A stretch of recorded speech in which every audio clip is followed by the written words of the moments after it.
Bonjour à tous et bienvenue sur cette nouvelle vidéo. Aujourd'hui c'est particulier puisque déjà, premièrement, nous sommes en vacances et deuxièmement, nous allons faire la critique des Nouveaux Mutants. C'est ça. À savoir que le film a mis longtemps avant d'arriver, quand même, depuis... Oui. 2017, voilà, 3 ans. Ça fait 3 ans qu'on l'attend, et que comme nous, c'est tombé en pleine période de vacances, et on fait aussi cette vidéo en retard. Voilà, puisque on peut pas le monter là. Donc voilà. On a été le voir le jour même, Oui, donc, le mercredi de la sortie. Et on va voir effectivement ce que cela donne. Allez, c'est parti.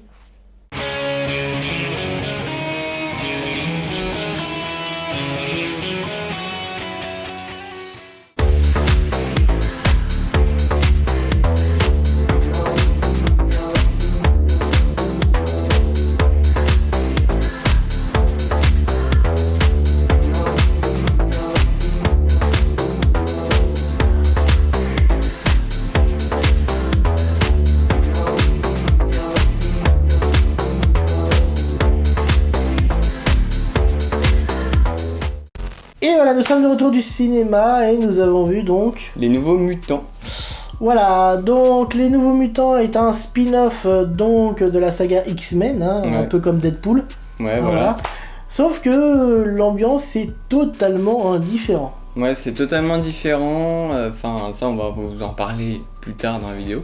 Voilà, donc il va y avoir une partie no spoil et une partie spoil, bien entendu. Ne vous inquiétez pas, on va vous indiquer ça. Alors, qu'est-ce que tu en as pensé du film? Je vous dis direct, chiant.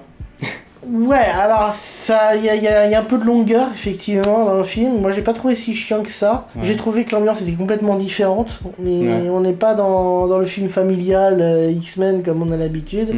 Plus un peu tourné mode film d'horreur. Malheureusement, on sait d'avance ce qui va se passer quoi. Genre il n'y a pas beaucoup d'intrigue quoi. Ouais, vite fait, j'ai vite deviné la fin. Ouais, c'est pareil. Et puis on fait vite le tour des personnages. Il n'y en a pas beaucoup. En soi, dans le film, il y en a 6. Voilà. Il n'y a pas de figurants, il n'y a rien. Il y a 6 personnes et puis basta. Impossible de retenir les noms des personnages. Je sais pas si toi t'as réussi. Non. Non, voilà. Je sais qu'il y a la docteure, voilà. Ouais, il y a le médecin, mais c'est tout quoi. Ouais. Après, les noms des personnages, même, ils le disent tellement rapidement que genre on n'a pas le temps en fait de l'assimiler quoi. C'est tout ça pour dire qu'effectivement on l'a attendu tout ce temps. Ouais. Miaou. On l'a attendu tout ce temps. Tu vois, même le chat il confirme, tu sais. On l'a attendu tout ce temps pour finalement un film qui est assez plat. Ouais. Il n'y a pas vraiment d'intrigue, on sait directement ce qui se passe, il n'y a pas d'effet de surprise.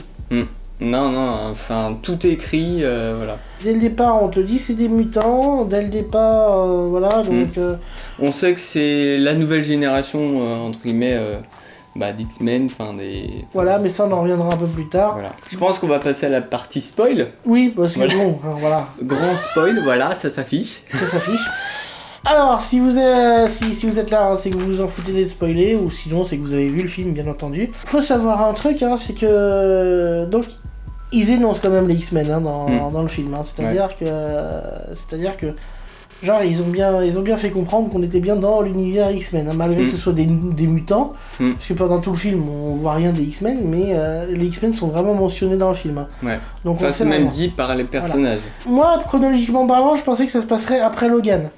Maintenant, étant donné qu'ils pensent être là pour être recrutés pour être chez les X-Men, automatiquement, on sait que maintenant ça se passe en fait avant Logan, puisque après Logan, les X-Men n'existent plus.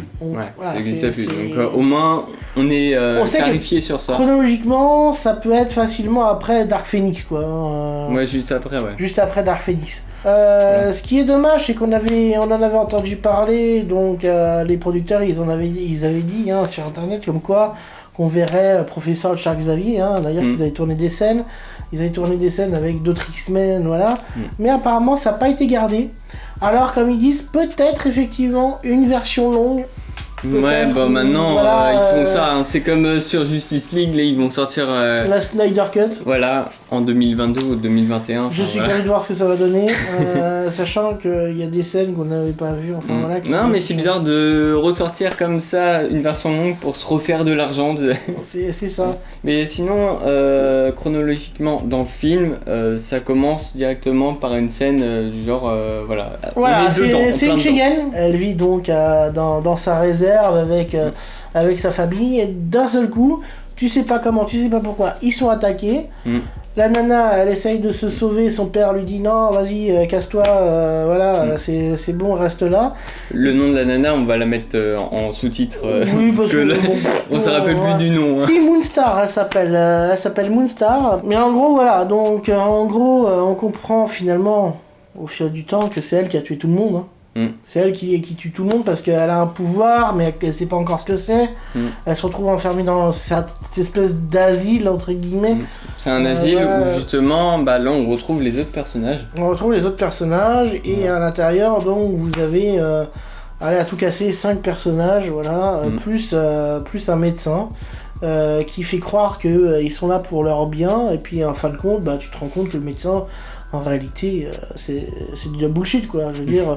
Et ça, on le savait dès le départ, quoi. Ouais. On sait d'avance ce qui va se passer, c'est ça qui est affreux. Et en fait, c'est l'antagoniste de l'histoire, en fait, le médecin.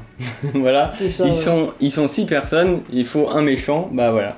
C'est celle qui les a recueillis, parce que oui, bien sûr, la fille qu'on parlait au début, tout le monde est mort autour d'elle, sauf elle.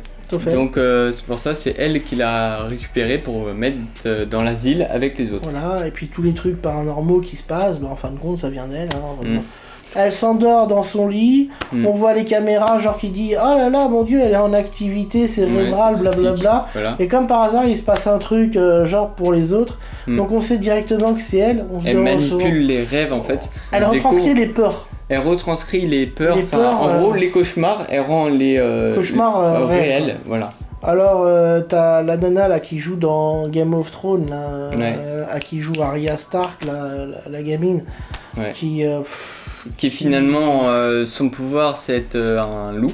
Ouais, un peu comme les X-Men, hein, voilà. C'est à chier, elle a un pouvoir à chier comparé aux autres. Genre t'as une sorte de psychopathe. Ouais. Oui, voilà. Tu repères dès le début que c'est la plus chiante, tu vois. La plus chiante du groupe, qui retourne facilement, qu'elle devient facilement gentille. Mais parce qu'il y a l'autre, l'héroïne principale qu'on avait au tout début, elle l'a sauvée et tout ça, voilà. Bah, elle a un pouvoir qui est puissant quand même, elle, hein, genre... Elle peut se matérialiser dans son monde à elle, quoi. Dans son endroit protégé, en fait, voilà, dans ses rêves. Genre, elle a un bras qui se transforme en épée, enfin, j'ai rien compris, ça. Ouais. Genre un bras chevalier, tu sais, genre, avec une armure qui... Il y a une épée, et genre... Une épée bleue, en mode sabre laser. Ouais, ça fait flamme, quoi, épée flamme bleue, flamme bleue, ouais. Et elle peut invoquer un espèce de petit dragon. Ouais. Un bébé dragon. Donc ouais, il y en a un qui se propulse comme un canon, il peut péter des murs à je sais pas combien de mètres. Oui, alors qu'il n'arrive pas à péter les portes du pénitencier. Moi, ça je dis rien. Hein. J'avoue. Alors, le mec, il y a un champ de force. Parce que oui, le médecin là, il a mis un champ de force autour de l'asile pour éviter qu'il sorte. Bah le médecin c'est aussi un mutant. Oui, bah oui, forcément, elle crée des champs de force. C'est son pouvoir d'ailleurs, de créer des champs de force. Et sinon, il y a un autre, je crois que c'est le dernier qu'on n'a pas cité, qui s'enflamme. Et le truc qui est hyper... Enfin, qui était drôle à ce moment-là, c'est genre quand il était avec la meuf là, trop relou là, il s'embrassait et tout ça, il a dit « Attention, je risque de surchauffer. » Ouais, une blague à la con, enfin...